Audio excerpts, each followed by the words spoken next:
scandal in India. A company that forged more than 1 million university degrees was dismantled. Correct, that's over 1 million university degrees. You can see them there. It turns out that the police in the state of Kerala in southern India carried out a large-scale operation to dismantle a criminal network that was dedicated to manufacturing and distributing fake university degrees from both Indian and foreign universities. The operation revealed that this network could have manufactured and distributed all these fake degrees to more than 1 million people across the country.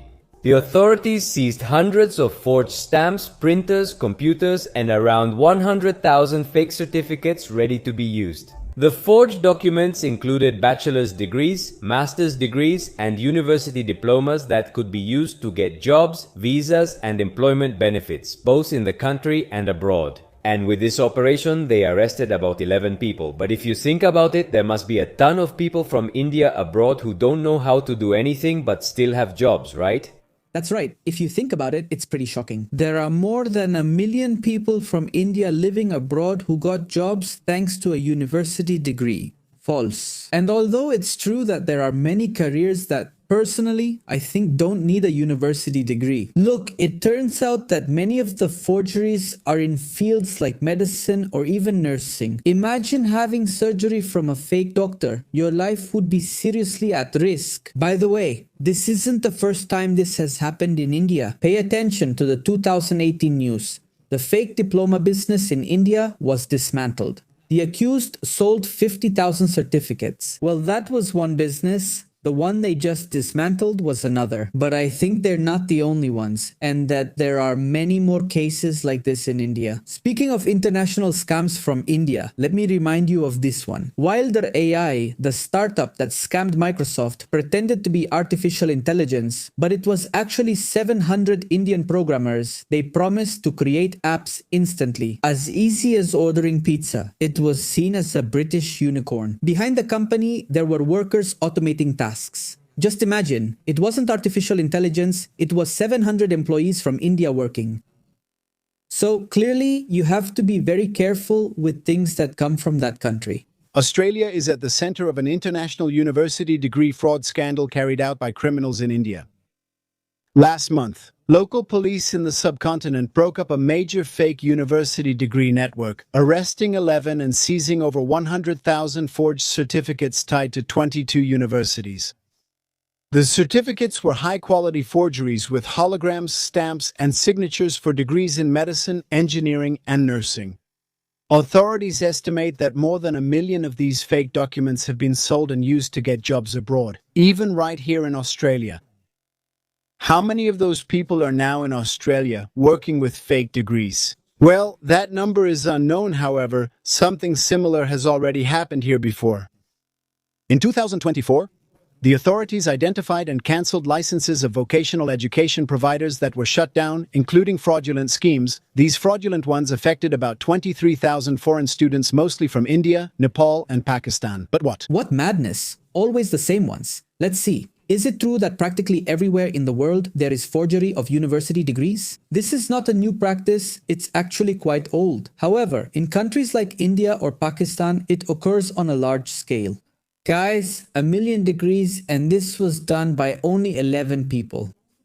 A small group of 11 people was in charge of forging university degrees in India. Just 11. Mention the magnitude of the problem. Because this means that if there were 1 million people who managed to forge their university degrees with these 11 individuals, then how big is the problem?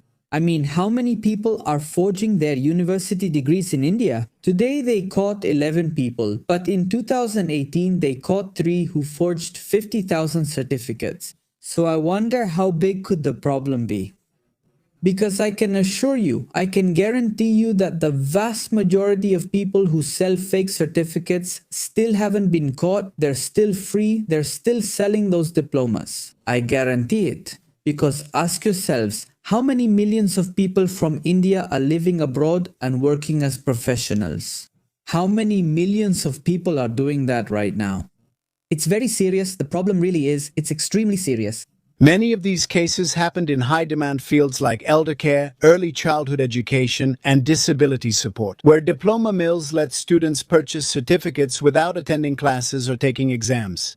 These people aren't qualified, and maybe tomorrow or the next day, I'll tell you about a shocking case. A woman, I think in India, underwent surgery and unfortunately died during the operation because the doctors weren't real doctors and were operating on her while watching YouTube tutorials. I'm not joking, this happened just recently and there's a video about it coming soon. But seriously, knowing this, isn't it scary to go in for surgery and find out your doctor is from India or Pakistan? I mean, just imagine the chances that their certificate is fake. That these people obviously aren't qualified to practice. They're higher than you might think. I'm focusing on medicine since it's a major concern, but it's not the only area. However, for example, one of the careers that people from India practice the most abroad is programming.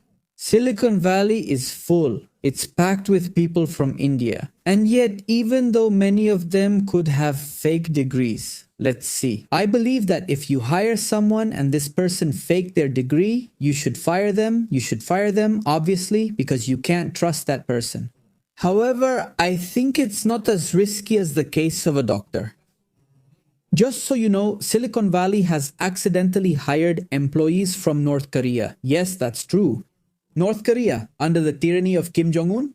It turns out that the North Korean regime sends people from North Korea abroad to countries with good Wi-Fi. I don't know, it could be China, Vietnam, Russia, for example. They send them there, put them in little houses, and they apply for remote jobs through LinkedIn in Silicon Valley. And for some reason, these guys are extremely well prepared and pass the tests. So they're hired by Silicon Valley companies to work there and send money to the regime. It's no joke, this really happens. And that's exactly why I don't think hiring a fake programmer or a programmer without a degree is as big a deal as, for example, hiring a fake doctor. While this measure is positive, there have been no mass deportations of these students, as visa cancellations are decided individually and need proof of intentional fraud. Critics argue this leniency pressures housing and ignores clear violations. However, the scandal in India has revived debates in Australia about the integrity of visas, with calls to audit foreign qualifications in sensitive jobs. But what do you think? Should these students be allowed to stay and work in Australia or deported for entering fraudulently? Should they definitely be deported because they entered the country fraudulently? They lied to authorities. The same applies if they work for a company. If you, as a company, hire a worker and then discover that the employee forged their university degree or falsified a document. From my point of view, trust is completely broken, and I believe that they cannot continue in the company. It's that simple. It's a more than justified dismissal, but I don't know what you think. I'd like to read your opinions in the comments section. However, once again, another little gift from India. Incredible, but true. At this point, nothing surprises me. See you next time.